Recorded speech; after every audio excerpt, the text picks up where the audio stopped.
Waliyo chali nga muzitambula nti Karo bali bamusalako.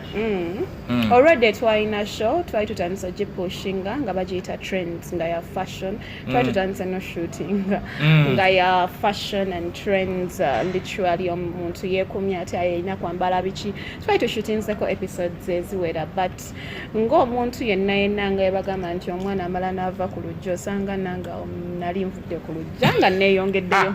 Mu mbeera eno obaddewo onyirira otambudde mu lugendo lutunyumiza tuyogedde ku omwami yaluwa mumwetaaga twagala tutegeere kuba ebisajja biri eyo bigamba akaana aka sente njagala kateekamu essente keeyita ki omukyala nyirira bw'ati nga talina muntu agamba woowayi.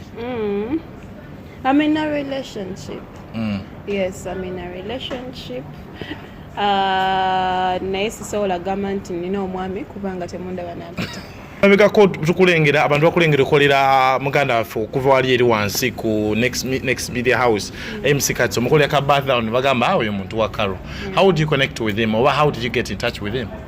I have known Katso for a very long time. Namumanya nkyali ku Nation Media then agenda mu byonna byeyayitamu bye mwala bange era weetuli mpaka kati abantu we bakifuukidde ekikulu we bakigezezza nnyo naye mumanyidde ebbanga ddene. Yeah, just nti oba ndowooza mutandise tulaba nnyo oba mu covid nga tebalina byakukola balabiriza nnyo but abadde mukwano gwange for a very long time era akyali nnyo and nga watera okugamba abantu mu interviews ze he just needed someone asobola omutegeera asobola okumuwuliriza and I was there to give him that shoulder and we move. Yeah. So is there any chemistry between Karo and MC Katso? There are no people abasobola okuwangala with friendship for more than 1 year nga there is no chemistry. Friendship is also a chemistry. So I don't know what chemistry you're talking about. I mean that beyond friendship ngogama mwami daddy sweetheart obutimatima butwowereza bu emoji obo ku WhatsApp we buliyo we bubeerawo mu chats nga we nagambye we ndi bafunye omwami mujja kunanya empeta ndagambe gondi ye yajimpadde but Katso is my very very good friend. We are very close.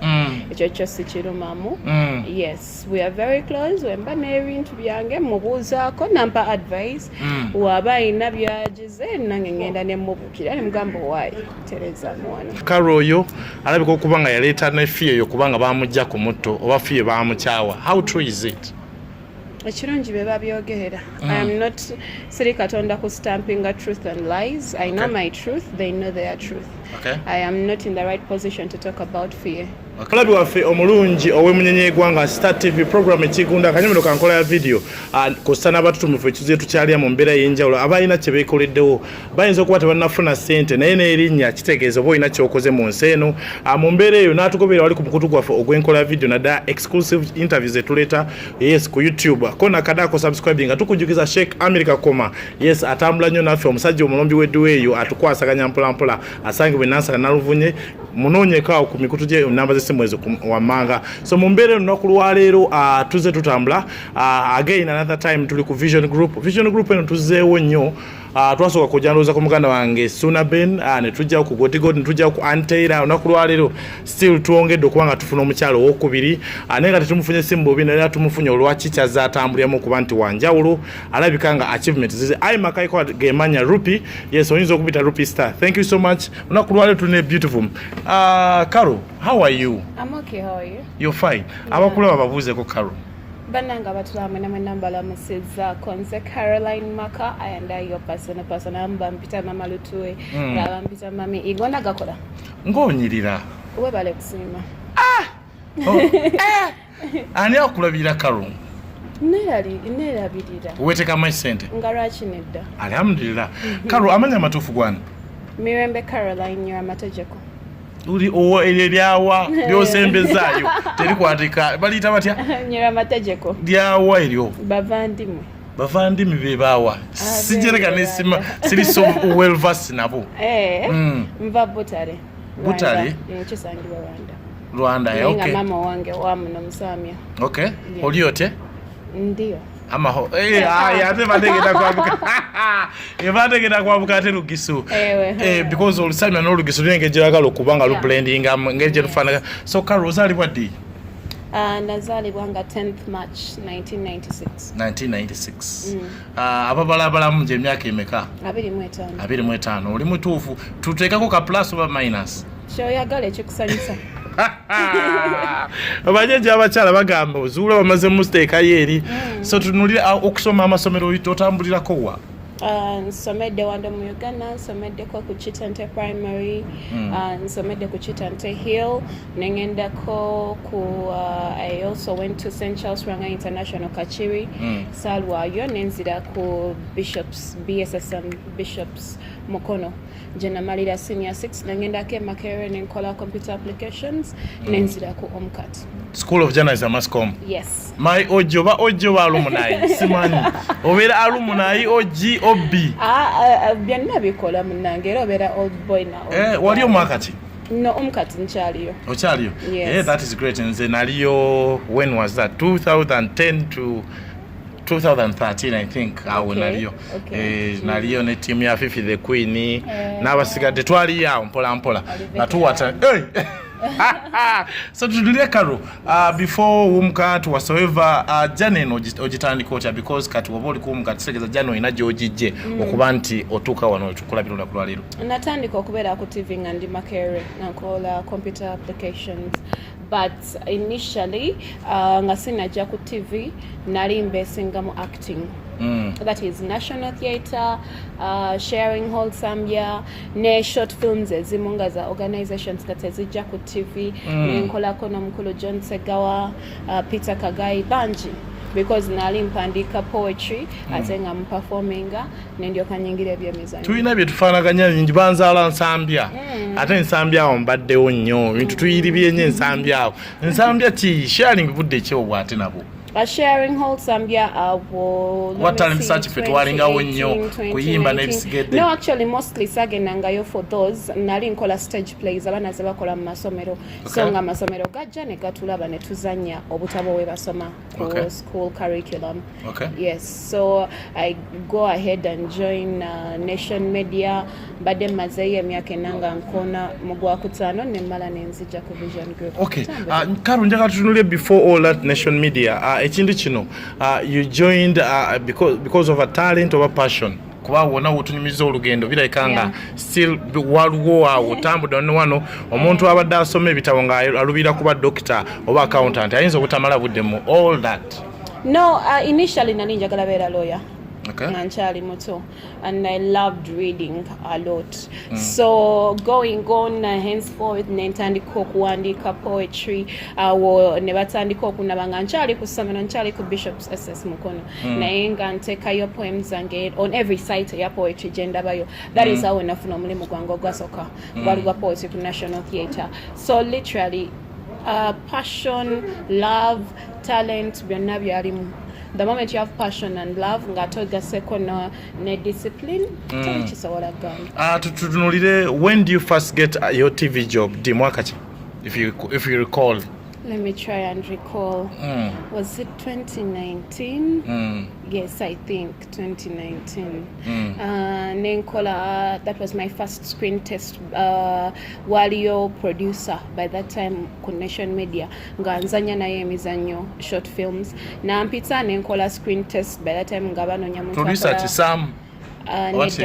Yali Maureen Chintu yali yadda mu bigere bya Raymond Nation Media. Na mpita nengendayo nenkola screen test. I was actually one of the last people call your screen test naye bintu bya mukama nga obimanyi nempitiramu awo the following day bansaba mpapula the following day ntandise okukola trainings awo, but that was my first official TV job. Why I say official TV job is because nakolako before on another TV station. Which TV was that? Totia? Yali Life TV. Life TV in Zambia? Yes. Kwa sozi womutume tu omusembera. Ani yali ebiseera ebyo? There is a lady by then. Byonna byogera olugendo tumanchinga. Ani yampitako naye Zambia ya. No, nali nkola ne banange kwaliko Olga Churchill, kwaliko Derek Bakker. By that time Derek Bakker nga ye big presenter go balina yeyo. Nengendayo nenkola naye banga lyonna namalayo.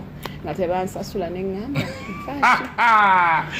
nenzirayo mu acting yange gye baliwa mpaka sete kaage because nze nagenda nava mu nju ya kitange nga nina emyaka 19 at 19 years of age.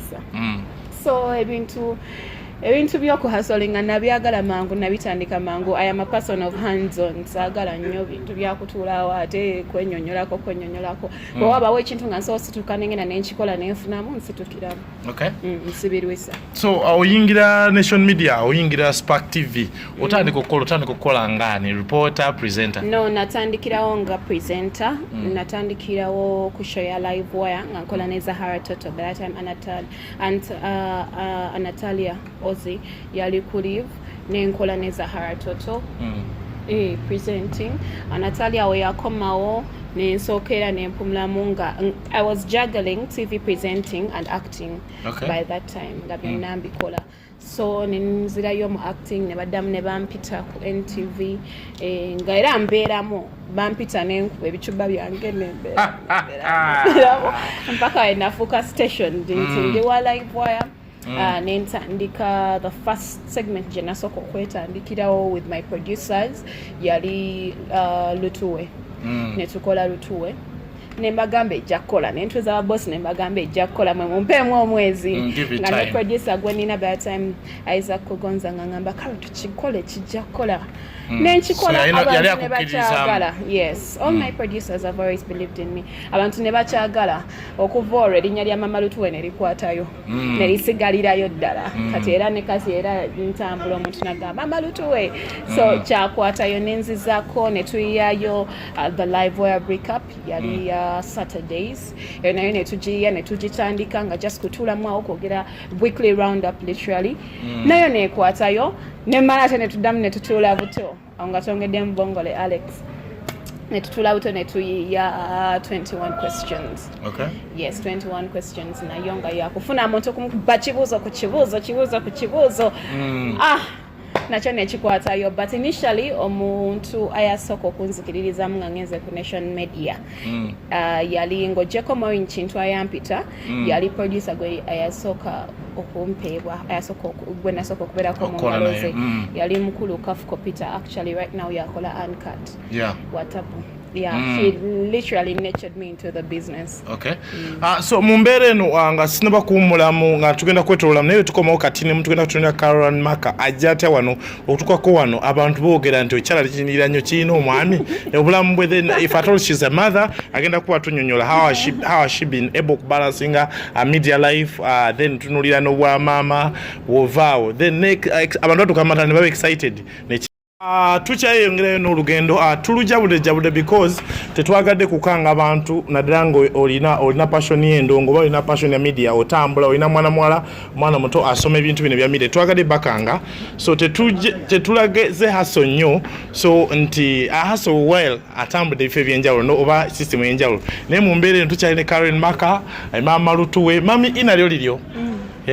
So mumbeera eno so Karo wetukomawo how do you join Vision Group? Sinyangu ya kujoininga abantu bangi tukoze ku TV ne radio tebankubirangako simu kuva ali ku UBC kusita kukkirira wano so kyanjawulo kikyolese era kikulesa ku Vision Group? Kyekindeta nga nagambye when you're talented atenge ekintu kyokikola with love and passion and at the same time ng'olina discipline yo olumu teweetaaga kwekubira marketing ekigambo kiba kitambula. So I believe eyo ensonga abakulu abampita bagirinako more reason but era we bampita nange nenkitunulamu nendaba nga kyebampa si kibi nga package kalungi. Tutunulire lwaki offer ejje ya Vision Group n'osuulawo wali ogobeddwa wali okyali nga muzitambula nti Kalo bali bamusalako. Already twalina show twali tutandisa gipushinga nga bagiyita trends nga ya fashion twali tutandisa no shooting nga ya fashion and trends literally omuntu yeekumya ati ayina kwambala biki twali tushutinzeko episodes eziwera but ng'omuntu yenna nga yabagamba nti omwana amala n'ava ku lujja osanga nanga nali nvudde ku lujja nga neeyongeddeyo. You need to move, so yeah. So Carol, you coming at Vision Group kintu kyanjawulo so far how long have you been here? A month. A month. Yeah. Experience ebadde etya? Simbi. Bino ebyeri n'ebyeno biriwo byogamba nti si lwakuba na video bandi eno kitambula waliwo too much difference? They are both media houses. Okay. Yes. And buli media house ng'ojja Connection Media ne Vision Group, buli wamu balina engeri gye bayisaamu. They have a way they carry themselves. You just need to, be flexible kubeera nti osobola okukyusa nodda mu engeri abalala gye beeyisaamu n'otambula n'ekintu si bantu babiri. I found a very good family at Vision Group. Okay. My producer is good. Abantu bonna benkola nabo balungi. Okay. Yes. Tukwatagana. We literally blend era kyo kyemmanyi ekuze. Abantu abagira bakimanyi ekuze. Tutunulire Karo mu mbeera eno obaddewo onyirira otambudde mu lugendo lutunyumiza tuyogedde ku omwami yaliwa. Mumwetaaga. Twagala tutegeere kuba ebisajja biri eyo bigamba akaana aka sente njagala kateekamu essente keeyita ki omukyala nyirira bw'ati nga talina muntu agamba woowayi. I'm in a relationship. Yes, I'm in a relationship. Naye sisobola gamba nti nina omwami kubanga temundaba nampita. I'm in a relationship. Era bwe ndiba ntuuse okubeera n'omwami. You will expose him. Mujja kitegeera. Kale tutunulire emabegako tukulengera abantu bakulengera okolera muganda waffe okuva wali eri wansi ku next media house MC Katso mukolera ka background bagamba awo omuntu wa Karo. How did you connect with him or how did you get in touch with him? I have known Katz for a very long time. Namumanya nkyali ku Nation Media. Then agenda mu byonna bye yayitamu bye mwala bange era weetuli mpaka kati abantu we bakifuukidde ekikulu we bakigezezza nnyo naye mumanyidde ebbanga ddene. Okay. Yeah, just nti oba ndowooza mutandise tulaba nnyo oba mu covid nga tebalina byakukola balabiriza nnyo. But abadde mukwano gwange for a very long time era akyali nnyo and nga watera okugamba abantu mu interviews ze he just needed someone asobola omutegeera asobola okumuwuliriza and I was there to give him that shoulder and we move. Yeah. So is there any chemistry between Karo and MC Katz? There are no people abasobola okuwangaala with friendship for more than 1 year nga there is no chemistry. Friendship is also a chemistry. So I don't know what chemistry you're talking about. I mean that beyond friendship ngogamba mwami daddy sweetheart obutimatima butwowereza bu emoji obo ku WhatsApp we buliyo we bubeerawo mu chats nga we nagambye we ndiba afunye omwami mujja kunaana empeta ndagambe gundi ye yagimpadde but Katz is my very very good friend. We are very close. Ekyo si kirumamu. Yes, we are very close. Wemba n'ebintu byange mubuuzaako nampa advice waba ayina byagize nange ngenda ne mubukira ne mugamba waayi tereza mwana. Perhaps awo wennyini abantu bateekawo ekibooziboozi omanyi saagala nnyo nze kuyingira buntulamu bwabwe ne bagamba Karo oyo alabika okuba nga yaleeta ne Fille eyo kubanga baamugja ku mutto oba Fille baamukyawa. How true is it? Ekirungi be babyogerera. I am not siri katonda ku stamping truth and lies. I know my truth, they know their truth. Okay. I am not in the right position to talk about fear. Okay. Yes. So tutunulie Karo in your journey oli maama oba tozaalangayo bannange? Ensonga lwaki bampita mami E is because nina omwana erinnya lye litandikizaako E kola neetuuma mami E. So tutulire mami E. How old is E and how is E doing? Nazaala E on 16th January essaawa zino ayina emyaka 2 n'ekitundu. Okay. Yes, because wabala 16th January guno mwaka yawezesa emyaka 2 tuli mu mwezi gwa mukaaga so ayina emyaka 2 n'ekitundu. Okay. Yeah. So challenges zizo sanze mu mawulire muno azewandibulidde omwana ayagala okutandika eyo bajja musese mwana omuwala nga guli mwala muto anyirira kyetusuubira nti bingi byoyinza okuba olabye mu system eno ng'ajja byalina okuba aware mu system ng'ajja. Like excuse me, like any other business. Ekisookerwako I keep telling people oyina kwekwata omugwa gw'olina okusinga okwekwata ye Mukama n'obeera nga ate osaba nnyo because like any other business muno mulimu ebintu bingi byotasobola kubeera nga ate weewala unless Mukama akukwatiddeko n'akubikkula amaaso. And then the other thing, you need to be disciplined. Bintu bingi bw'oba nga tolina discipline byotasobola kubeera nga ate oyitamu olina okuba muwulize ng'otegeera bulungi bannange. And the other thing, don't be desperate. Okay. Don't be desperate. The moment you get desperate, bagenda kwesa ensobi nnyingi. And I keep saying, like any other business, muno bakwana bakujja kuwabya bakugamba enzo njagala ogenda funa kino kiggwa abo bonna tebalina kye bagamba ogenda funa showeti abawala bangi babiyisemu bambi n'obalaba nogezaako bawabula but then mwebiri like any other offices abana bagenda ne basaba emirimu oli n'amugamba nze kiggwa kasita ogira wali wonna bosi mugambako bugambi ng'omulimu bagukuwa.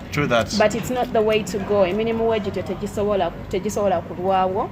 And I think the other thing kyensobola bagamba is toyingira kintu ng'olina gw'odependinzeeko. Ng'olina gw'odependinzeeko abantu bagamba Carol is proud. Carol just kakuba ate alina akamotoka ate wololo kyava ate yeeguya kintu si kyakweguya. It is just nti engeri gye unagambye nti ekintu nakiyingira mangu neteekamu kino ekintu of as in bonna nga tebaliiwo. Do I sit and cry just because buli omu tanyambye? So nze nayanguwa mangu okubeera nga neefaako weerandiza. Yes. Neŋŋamba nti Carol emba sisobola kwegulira ssaawa eno. Sigenda kulemera ku muntu mulala jingulira. Self-made. Depend on yourself for beginners. Depend on yourself because omuntu gw'osinga okwogera naye kyolina manya yegwe. Nawe ogenda okwogera mutugamba banjogere naye already oli okwogera naawe. So depend on yourself most. Me, I depend on myself most. So I don't depend on a man. That is why siberangako ninga nange kantigisa omusajja gundi so that ampa kino nedda mukwano. Okay. So Carol, woba toli ku TV kiki wandyagadde okukola? Off TV. Off TV, it is radio. Off radio, I keep writing and reading. I'm a reader. And off all of those, I am a mother. Yes, I am a mother of one and more to come. So, that life. Njasalayo bwana bulanga buna butano. Bw'osuubira okuzaala bwana bulanga butano. Kijasinziira omwami gwe nnaba nfunye engeri gy'anaawala bwana buna butano. Mwami wa kika ki gwandyagadde okufuna? Qualities z'omwami wa kika ki gwandyagadde okuba naye? Qualities z'omwami, so long as you respect me, you love me, you're God-fearing. That is for starters. You respect my hustle, you respect me, you love me, you're God-fearing. Ebisigadde tubiyiiya. Ate olina okuba ng'onsingako ssente kuba nange sandyagadde funa musajja atazitowa waleti tatawaana nedda bambi sagala balimbe. Omwami omwavu abulumya abonyabonya. Simanyi ayinza okutuuka eyo n'afuna entondo. Ayinza kufunamu entondo. So okay, kadatika ng'emu bbiri kanneetoololemu kati nkomewo Carol awo obugambo obusembeddde social media handles ze Carol nga tudduka abafunayo services off TV kubawandiikira emizannyo. I've seen you once in a video. Do you still feature in that? Yali Ida Bobby Wine, right? Yes. Ida Bobby Wine. Nze wenjagala olukole mu video yange Carol. Do you still have that offer? Nga nze ne sente business ze kwegayirira.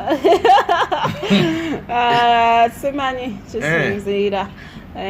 Ebyo sisobola kugamba nti oba nabikomya oba ndibiddamu, but it's all art industry teri kiggwa teri kitaggwa. So ekyo sobola kiteekako ko. In fact kasoyogedde ekyo ngenda funa business, a strong business. Strong business. Omanyi nze olunaku lwaleero waliwo video gye bayita Sindaleera, abaana bayita breakers.